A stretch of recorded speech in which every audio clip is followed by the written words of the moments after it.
అందరికీ నమస్కారము। ఈ వీడియోలో నేను మీకు చూపించబోయేటువంటి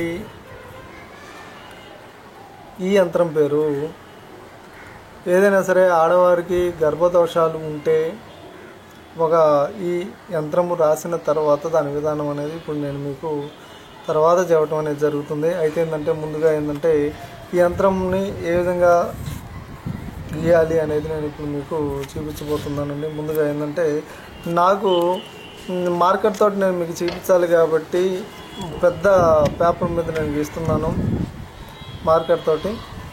మీరు అయినట్లయితే కాస్త చిన్న పేపర్లు అయితే సరిపోతాయండి। ముందుగా ఏం చేయాలంటే మనకి 16 గళ్ళు వచ్చేటట్టు చూసుకోవాలి, 16 గళ్ళు వచ్చేటట్టు చూసుకోవాలి।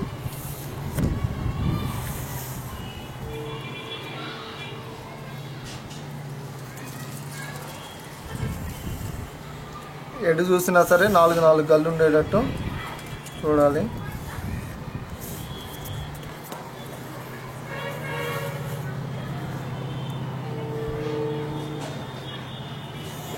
ఒకటి, 2, 3, 4 మనకి ఈ 4 సరిపోతాయి। తర్వాత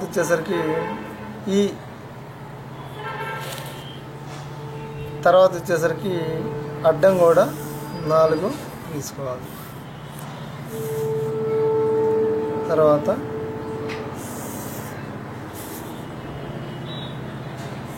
ఇది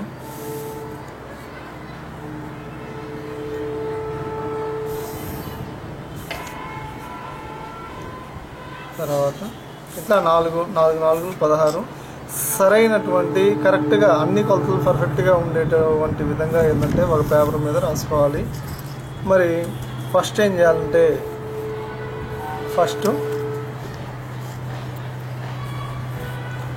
ఇట్లాగా ఫస్ట్ది ఇట్లా రాసుకోవాలన్నమాట।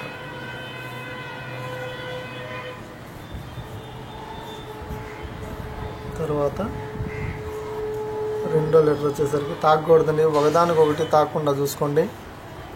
తర్వాత మూడోది,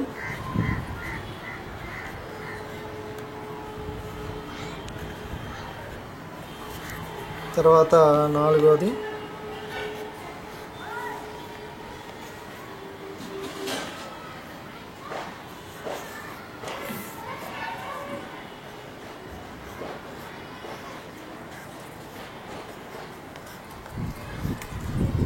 తర్వాత వచ్చేసరికి ఐదోది ఇది,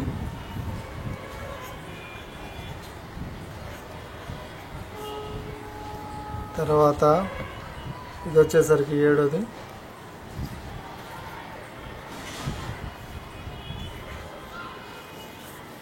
తర్వాత ఇది ఎనిమిదోది, తర్వాత వచ్చేసరికి ఇది తొమ్మిదోది। ఈ కింద కాస్త ఎక్కువగా గీత వచ్చేటట్టు చూడండి, రాసుకునేటప్పుడు కన్ఫ్యూజ్ అవడానికి అవకాశం అనేది ఉంటుంది కాబట్టి। తర్వాత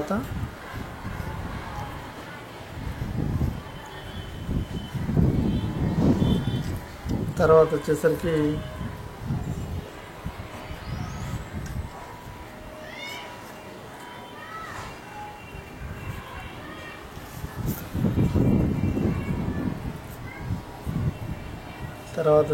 మనకి ఇక్కడ మీరు కనుక జాగ్రత్తగా గమనించినట్లయితే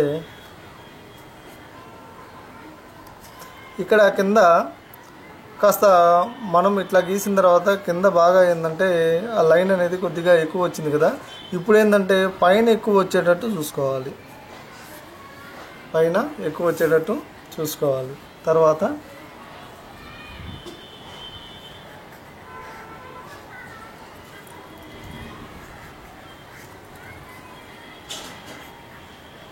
ఇది నా వైపు నేను రాసుకోవటం అనేది జరుగుతుంది। తర్వాత మీకు ఏంటంటే వివరంగా చూపించేటువంటి ప్రయత్నం నేను చేస్తాను। తర్వాత వచ్చేసరికి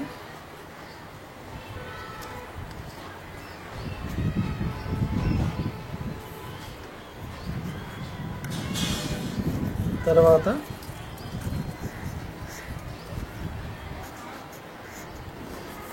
ఇదే మామూలుగా అయినట్లయితే ఈ పాటికల్ని ఎప్పుడో రాసేవాడినండి. ఇట్లాగా మనకి మొత్తం 16 రకాలుగా రాయాలండి. మనం ఈ యంత్రం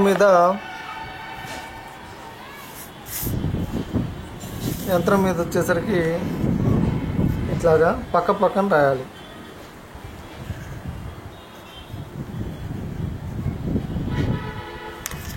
ఇట్లాగా పక్కన రాయాలండి. ఇది వచ్చేసరికి మొత్తము మీరు కనుక గమనించినట్లయితే ఇది ఈ విధంగా ఫస్ట్ మీకు ఒక్కొక్కటి నేను చూపించడం అనేది జరుగుతుంది. ఇది వచ్చేసరికి ఫస్ట్, ఇది వచ్చేసరికి 2,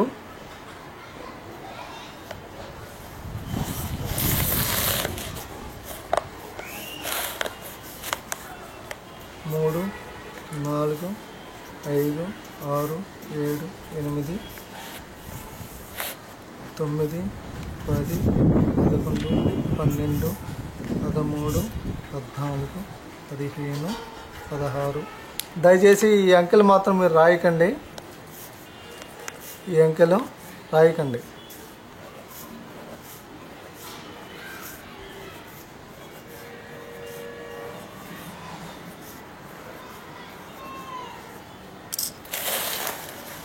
మీరు కనుక గమనించినట్లయితే మొట్టమొదటిది ఇది,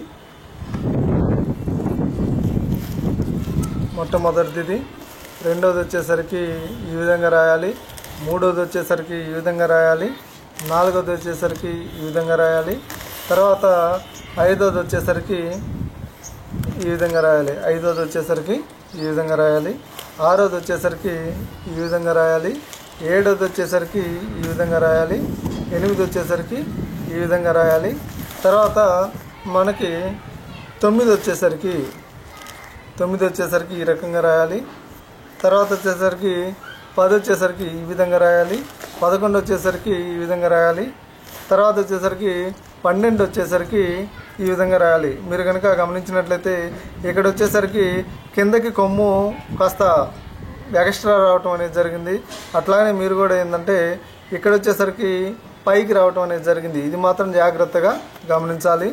తర్వాత వచ్చేసరికి 13వది వచ్చేసరికి ఇట్లాగా రాయాలి, 14 వచ్చేసరికి ఇట్లా రాయాలి, 15 వచ్చేసరికి ఇట్లా రాయాలి, 16 వచ్చేసరికి ఈ విధంగా రాయాలి.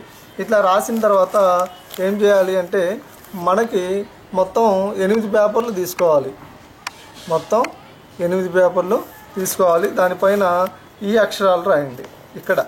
ఇక్కడ ఈ అక్షరాలు రాసిన తర్వాత 8 పేపర్లు తీసుకోండి. ఆ 8 పేపర్లు మరి ఒక మంచి సమయాన చూసి కాగితాల్లో 8 కాగితాల్లో అన్నీ కరెక్ట్గా, అంటే మీరు కనుక 2, 4, 4 కానీ మరి 8, 8 కానీ అట్లాంటి సైజుల్లో తీసుకోండి. తీసుకున్న తర్వాత మీరేం చేస్తారంటే 8 రాసుకున్న తర్వాత ఒకదాన్ని మీరేం చేస్తారంటే ధూపం సమక్షంలో ఒక తాయెత్తులో కట్టేసేసేయండి. తాయెత్తు లోపల ఉంచేసి మీరు మీ మెడ మీద కట్టుకొని ఒక్కొక్క రోజున ఒక్కొక్కటి ఒక గ్లాసు నీళ్లు తీసుకోండి. ఆ నీళ్లు తీసుకొని ఆ నీళ్ళల్లో పెన్నుతోటి మాత్రమే రాయండి, మార్కర్లతోటి మాత్రం వద్దు, పెన్నుతోటి మాత్రమే రాయండి. తర్వాత వచ్చేసరికి ఒక్కొక్కటి వచ్చేసరికి ఒక గ్లాసు నీళ్ళల్లో 20 నిమిషాలు నానబెట్టేసి ఆ నీళ్లు తాగండి. ఒక్కొక్కటి వచ్చేసరికి ఒక్కొక్క పేపర్ వచ్చేసరికి మీరు సపోజ్ ఆదివారం మొదలు పెట్టారనుకోండి, ఆదివారం మొదలు పెడితే ఒకటేమో మీరు మెల్లో కానీ భుజాన్ని కానీ తాయెత్తులో పెట్టి కట్టుకోవటము, అదే రోజు ఒక పేపర్ని తీసుకొని ఒక గ్లాసు నీళ్ళల్లో దాన్ని నానబెట్టేసేసి ఆ నీళ్లు అది కాగితం పక్కన తీసి తొక్కని ప్రదేశంలో వేయాలి. ఆ నీళ్లు తాగాలి. ముందు తాగిన తర్వాత ఆ ప్రదేశంలో వేరే తొక్కనటువంటి ప్రదేశంలో వేయాలి. అట్లాగా ఆదివారము, సోమవారము, మంగళవారము, బుధవారము, గురువారము, శుక్రవారము, శనివారం ఇట్లాగా మొత్తం మనం 8 రాస్తాం కాబట్టి ఒకటి మెల్లో కానీ చేతికి కానీ కట్టుకున్న తర్వాత మిగతా 7 ఉంటాయి కాబట్టి శనివారం దాకా ఈ విధంగా కనుక చేసినట్లయితే ఖచ్చితంగా ఏంటంటే గర్భదోషాలు ఏమన్నా ఉన్నా సరే పోవటానికి అవకాశం అనేది ఖచ్చితంగా ఉంటుంది. ఇది ఏంటంటే పురాతన కాలంలో మనకి మన పూర్వీకులు ఎవరైతే ఉన్నారో వారు మనకి అందించినటువంటి గొప్ప వరం. కాబట్టి ఇది కేవలం ఏంటంటే మీకు చూపిద్దాము అన్న ఆలోచనతో మాత్రమే నేను చేయటం అనేది జరుగుతుంది. ఏదైనా సరే మీకు ఏదైనా డౌట్లు కనుక ఉన్నట్లయితే నేను ఖచ్చితంగా ఏంటంటే మరలా ఏంటంటే మీకు చేసేటువంటి ప్రయత్నం ఖచ్చితంగా చేస్తానండి. మీరు ఏదైనా అడిగారనుకోండి, మీరు ఏదైనా అడిగితే ఏదైనా డౌట్లు ఏదైనా అడిగితే నేను మీకు ఖచ్చితంగా నేను చెప్పేటువంటి ప్రయత్నం చేస్తాను. మరలా చెబుతున్నానండి, ఈ యంత్రాన్ని గీసిన తర్వాత 8 పేపర్లలో రాయాలి. అది ఏంటంటే ఎటు చూసినా సరే సమానంగా ఉండేటట్టు చూసుకోవాలి. 2, 2 తీసుకోండి, 4, 4 తీసుకోండి, 8, 8 తీసుకోండి, మీరు ఎట్లాగైనా తీసుకోండి. తర్వాత ఏం చేస్తారంటే ఒక పేపర్ని 8 చేస్తారు కాబట్టి ఒక పేపర్ని తాయెత్తులో పెట్టేసి అది కట్టుకోండి. కట్టుకున్న తర్వాత వాటిల్లో 7 మిగులుతాయి కాబట్టి ఆ రోజు ఏ రోజైతే మీరు మొదలు పెట్టుకుంటారో ఆ రోజు ఏం చేస్తారంటే ఒక పేపర్ని నీళ్ళల్లో పెట్టేసి ఆ నీళ్ళల్లో 20 నిమిషాలు నాననిచ్చి అది ఏం చేస్తారంటే తాగండి. తాగిన తర్వాత దాన్ని ఏం చేస్తారు, తొక్కని చోట కనుక మీరు వేసినట్లయితే ఇట్లాగా ఈ 7 రోజులు అయిపోయిన తర్వాత గర్భదోషాలు తొలగిపోయి ఆరోగ్యం బాగుండటానికి సంతానం కలగటానికి అవకాశం అనేది ఖచ్చితంగా ఉంటుందండి. కాబట్టి ఇది కేవలం ఏంటంటే మీకు చూపిద్దామన్న ఆలోచనతో మాత్రమే. ఇది అతి రహస్యమైనటువంటి ఒక యంత్రము. మీకు కేవలం మీకు చూపిద్దాము అన్న ఆలోచనతో నేను మీకు చెప్పడం అనేది జరిగిందండి. దీనిలో మనకి డబ్బులు వృధాగా పోయేటువంటిదంటూ ఏమీ లేదండి. కేవలం 10 మందికి మంచి జరగాలి అన్న ఆలోచనతో నేను చెబుతున్నాను. నమ్మినా నమ్మకపోయినా ఇది మాత్రం అద్భుతంగా పనిచేస్తుంది అంటంలో ఎట్లాంటి ఆశ్చర్యం లేదండి. మంచి సమయంలో చూసి మీరు కనుక రాసు కనుక పెట్టుకున్నట్లయితే ఖచ్చితంగా మంచి జరగడానికి అవకాశం అనేది 100% అనేది ఉంటుందండి. మరి ఈ వీడియో కనుక మీకు నచ్చినట్లయితే లైక్ చేయండి, షేర్ చేయండి. మరిన్ని ఇట్లాంటి వీడియోస్ కోసం మన 6ix9ine తెలుగు ఛానల్ని సబ్స్క్రైబ్ చేయండి.